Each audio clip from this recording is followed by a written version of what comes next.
Today, we need to talk about one of the most controversial events in Las Vegas right now, Formula One. When F1 announced it was coming back to Vegas in 2023, after a 40-year absence, a lot of people were excited. The global exposure, the glamour, the spectacle of race cars screaming down the strip at 200 miles per hour. It sounded incredible. But here we are in 2025, and the reality is very different from the hype. Construction chaos for months on end. Small businesses losing 80 to 90% of their revenue.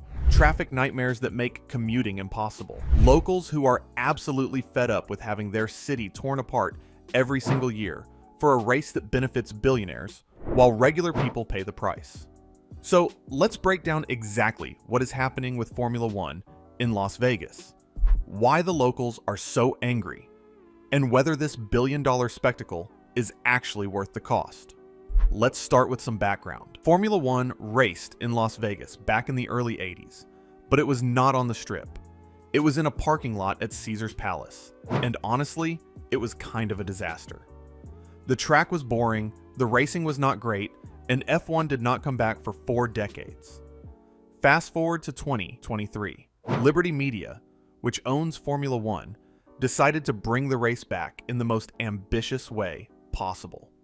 They built a street circuit that runs right through the heart of the Las Vegas Strip. We are talking Las Vegas Boulevard, Harmon Avenue, Koval Lane, Sands Avenue, the most iconic and heavily trafficked streets in the entire city. Liberty Media invested about $500 million to build a permanent paddock complex at Koval Lane and Harmon Avenue. This is where the team set up, where all the hospitality happens, where the behind-the-scenes operations take place.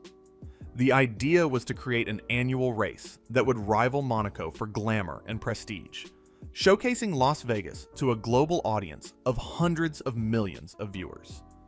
The first race happened in November 2023, and from a spectacle standpoint, it delivered.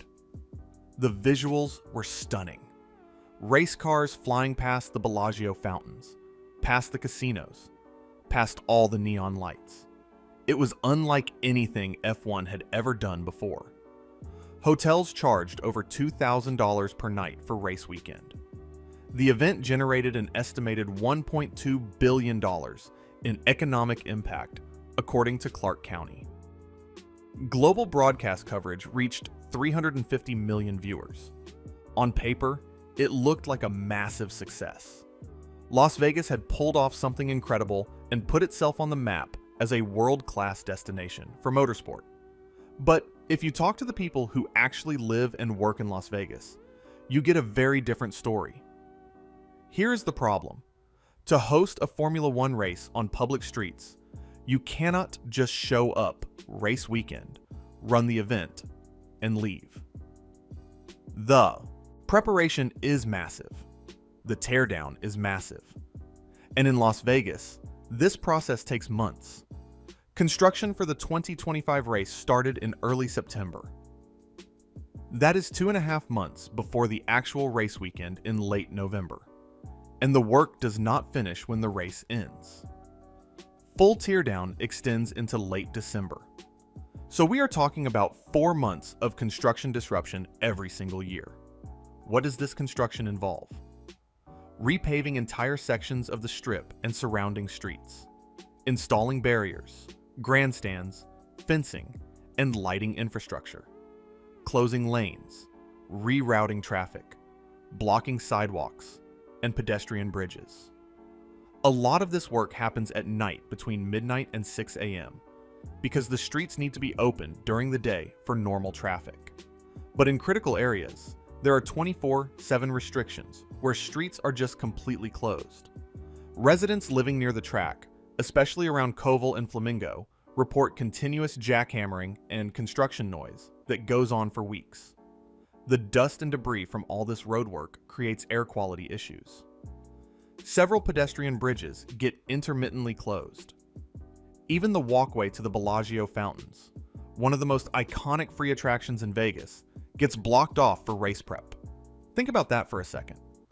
Tourists come to Las Vegas specifically to see the Bellagio fountains, and they cannot access them because of F1 construction barriers. Travel forums and TikTok are full of disappointed visitors saying things like, You cannot see anything. It is just construction and fences everywhere.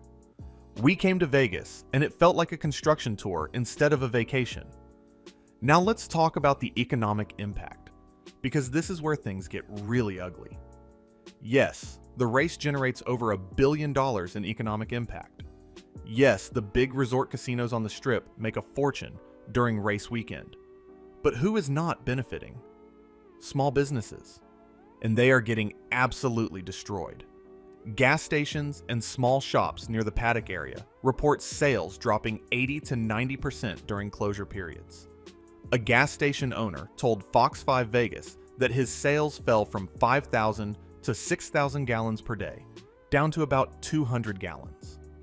That is a 96% drop. How is a small business supposed to survive that? Restaurants and bars on Harmon Avenue and Flamingo Road report sharp revenue declines because their entrances are blocked and foot traffic disappears. One manager told the Las Vegas Review-Journal, "This destroys business. We are not part of the Strip glamour. We are just collateral damage." And here's the thing. These businesses do not get any compensation. They do not get a piece of that $1.2 billion economic impact. The big casinos and hotels rake in money during race weekend, while small businesses a block away are hemorrhaging cash for months because nobody can access their locations. There is a real inequality here. The benefits go to major resort operators who are already incredibly wealthy and profitable. The costs get borne by the small business ecosystem that employs local residents and serves the community year-round. That is not fair, and it is not sustainable. If you live in Las Vegas or work on the Strip, the traffic situation during F1 construction is an absolute nightmare. Residents and workers describe gridlock everywhere at once. Average commute times for hotel employees and delivery drivers have doubled or tripled. KTNV interviewed workers who said they have to leave an hour earlier just to reach jobs that are in the middle of the track area. Imagine having to add an extra hour to your commute twice a day for 4 months straight, just because your city is hosting a car race. That is 8 extra hours per week just sitting in traffic. That is time away from family, time away from rest, time that you are not getting paid for. Delivery drivers cannot make their normal routes. Rideshare drivers avoid the area entirely because it is too complicated and unprofitable. Tourists trying to walk from one casino to another find themselves on 20-minute detours just across a single intersection because the normal crosswalks are blocked. The city has created temporary detour maps and launched a hotline to help people navigate the closures. But business owners say the communication is terrible. They do not get advance notice about when specific streets will be closed. They cannot plan. They just have to react when construction crews show up and block off their street. The frustration among Las Vegas locals has reached a boiling point. If you look at social media sentiment analysis from October 2025, negative mentions of Vegas F1 outnumber positive mentions 3-1 across Reddit, TikTok, and Twitter. That is a 75% negative sentiment. That is terrible. The media tone has completely shifted between 2023 and 2025. In 2023, coverage was all about celebrating the spectacle and the glamour. In 2025, headlines are all about construction headaches and business burnout. Local news outlets are using phrases like nightmare commute and second year, same chaos. Locals feel alienated and ignored. There is a perception that city leadership prioritizes tourists and billion-dollar events over the daily lives of the people who actually live there. You see memes circulating online showing split images. On one side, Monaco looking glamorous and beautiful. On the other side, Las Vegas looking like a construction zone with orange cones and barriers everywhere. One small business owner summed it up perfectly. "Every hour of closure costs me money. The millionaire's race. We sweep up the dust." That quote really captures the resentment that has built up. F1 is an elite sport for wealthy people. The tickets are expensive. The hospitality is expensive.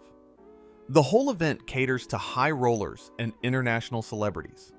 Meanwhile, working-class locals are losing income and dealing with months of disruption so that this elite spectacle can happen.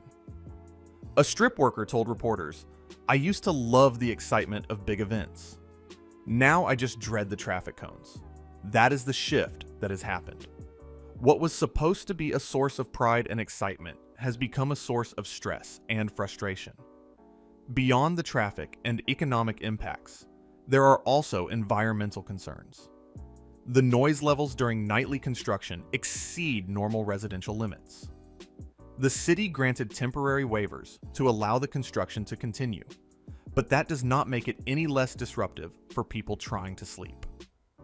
Dust and debris from roadwork near the Flamingo and Caval intersection has created air quality complaints. The city deployed extra cleanup crews, but the problem persists throughout the construction period. The waste footprint of the event is also significant. The 2023 race generated roughly 3,000 tons of solid waste. Sustainability groups are demanding greener practices for 2025, but it is unclear whether meaningful changes have been implemented. The energy consumption is also massive. The paddock building alone reportedly draws tens of megawatts during race week because of all the lighting and cooling systems needed to support the event. In a desert city where water and energy resources are always a concern, that is not insignificant. Clark County tries to spin the roadwork as a positive. They say that repaving and resurfacing improves long-term road quality for everyone. And to be fair, that is partially true. The streets that get repaved for F1 are in better condition afterward. But locals point out that city resources are being diverted to F1 infrastructure, while potholes and residential road repairs in other parts of the city get neglected. Why are we spending money to make the strip perfect for a car race when neighborhoods across the valley have roads that are falling apart? Here is an interesting wrinkle. During the setup months from September through November, visitor foot traffic along Central Strip corridors is estimated to be down 7% year over year, according to LVCVA data. So the construction actually hurts tourism for 3 months leading up to the race. Some conventions actively avoid the F1 period because the logistics are too complicated. Convention organizers do not want to deal with blocked streets, limited access, and the general chaos. So Vegas loses convention business during those months. Then race weekend happens, and there is a massive spike. Luxury bookings go through the roof. Hotels charge insane rates. High-spending tourists flood the city for 3 days. And then it is over, and everything goes back to below normal levels while the teardown continues through December. This creates extreme volatility instead of stable demand. For casinos, restaurants, and service businesses, this is a planning nightmare. Do you staff up for a crazy busy race weekend, knowing that the months before and after will be slow? Do you hire temporary workers? How do you manage inventory and scheduling when demand swings so wildly?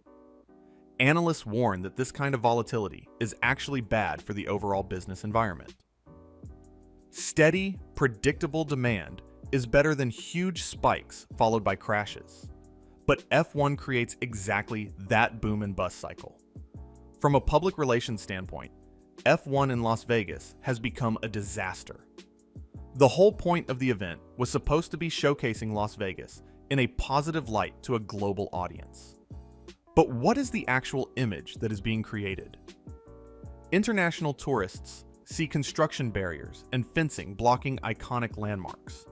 They see traffic chaos. They see frustrated locals complaining on social media. They see a city that looks like a construction zone rather than a glamorous entertainment destination. That is not the image Vegas wants to project. The comparison to Monaco is particularly painful. Monaco is a small city-state where F1 is a beloved tradition. The streets are narrow and picturesque. The racing is historic. The whole city embraces the event. Las Vegas, by contrast, is a sprawling desert city where F1 feels imposed rather than embraced. The scale is wrong, the aesthetic is wrong, and the local population is actively hostile to the event. There is also a brand dilution problem. Las Vegas has always marketed itself as a fun escape where you can let loose and have a good time. But visuals of barricades and traffic jams do not fit that narrative. The Vegas fun escape story clashes with the reality of months of construction disruption. That cognitive dissonance damages the brand. So here's what we have to ask. Is Formula One in Las Vegas actually worth it? Does the economic impact and global exposure justify the costs and disruption? If you're a major casino operator like MGM or Caesars, the answer is probably yes. You make a fortune during race weekend. You get global media coverage. You can charge premium prices. From your perspective, F1 is great.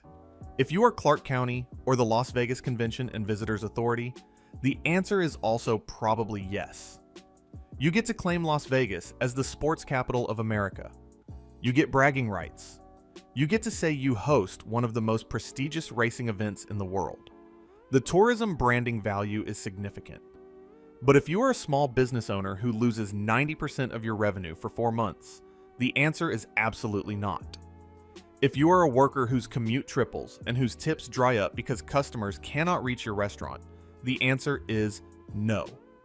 If you are a local resident who cannot sleep because of construction noise and cannot drive to work because of traffic, the answer is definitely no. The problem is that the people making the decisions about whether F1 continues are not the people bearing the costs. City leaders and casino executives benefit. Regular people suffer, and there is no mechanism for those regular people to get compensation or have their voices heard in a meaningful way. Editorials in the Review Journal and Nevada Independent have called for revenue sharing or tax offsets for small businesses affected by closures. That seems like a reasonable idea. If F1 generates $1.2 billion in economic impact, surely some of that money could be used to compensate the businesses that are being harmed. But so far, there is no sign that anything like that will happen.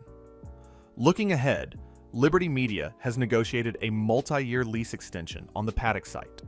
They are committed to keeping F1 in Las Vegas long-term. Officials promise a streamlined setup for future years with modular barriers and permanent underground cabling to cut down on prep time.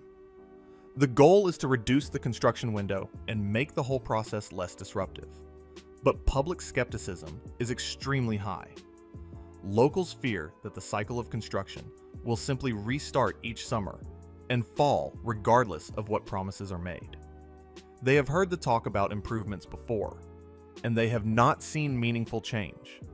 There is also a bigger question about whether F1 can fix its image problem in Las Vegas. Once you have lost the local population, once the narrative has turned negative, it is very hard to turn that around. The damage has been done.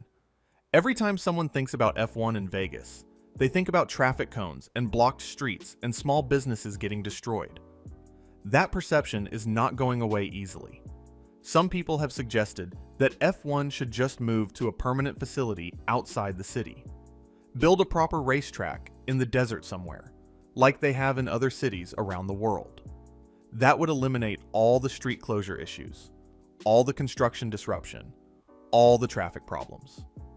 But Liberty Media is invested in the Strip location because of the visuals and the global exposure. They want the casinos and the lights in the background. They want that unique Las Vegas aesthetic. So a permanent facility is probably not going to happen. The F1 situation in Las Vegas teaches us something important about mega events and urban planning. When you try to host a massive event in a mixed-use corridor that was not designed for it, you create enormous strain on the existing infrastructure and community. The Strip was built for casinos, hotels, restaurants, and entertainment venues. It was not built to be a racetrack. Turning it into a racetrack every year requires tearing everything up and rebuilding it. That is inherently disruptive, And the disruption falls most heavily on the people who have the least power to do anything about it. There is also a lesson about who benefits and who pays. In almost every case, major events like this benefit the tit, wealthy and powerful, while regular people bear the costs. The casino owners profit. The F1 executives profit. The city leaders get bragging rights. But the small business owner loses money. The hourly worker loses tips and wages. The resident loses quality of life. Until there is a more equitable distribution of benefits and costs, these kinds of events will continue to generate resentment and backlash. And that resentment matters because it affects how people vote, how they spend their money, and how they talk about their city to others. I will be honest. I think Formula One in Las Vegas is a mistake. Yes, the spectacle is impressive. Yes, the global exposure has value. But the cost to the local community is too high. The disruption is too severe. The inequality is too blatant. Las Vegas already has plenty of big events. We have major conventions. We have huge concerts and residencies. We have UFC and boxing. We have the Super Bowl coming. We do not need Formula One tearing up our streets for 4 months every year to prove that we can host world-class events. We already know we can. What Vegas needs is to take care of the people who live and work here. We need to fix roads in residential neighborhoods. We need to support small businesses. We need to make sure that workers can get to their jobs without sitting in traffic for hours. Those things are more important than hosting a car race for billionaires. I also think the way this whole thing was done was wrong. Liberty Media and city leaders made the decision to bring F1 to the Strip without really consulting the community or thinking through the consequences.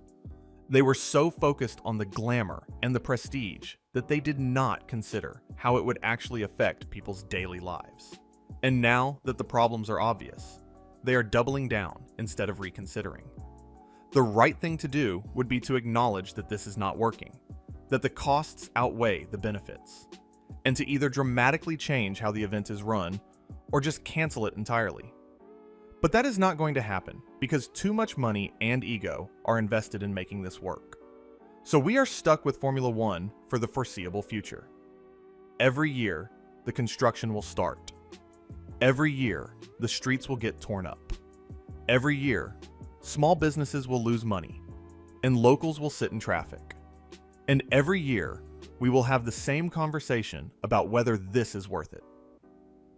Formula One in Las Vegas is a perfect example of how not to host a major event in an urban environment.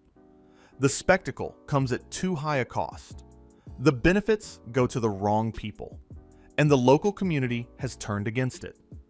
Until organizers find a balance between spectacle and sustainability, every new F1 setup will reopen the same wounds. The question is not whether the race is exciting or visually impressive. The question is how much inconvenience is too much for a few days of speed and spotlight. And for the people of Las Vegas, we have already reached that limit. What do you think about F1 in Las Vegas? Have you been affected by the construction and traffic? Do you think the race should continue, or should Vegas move on?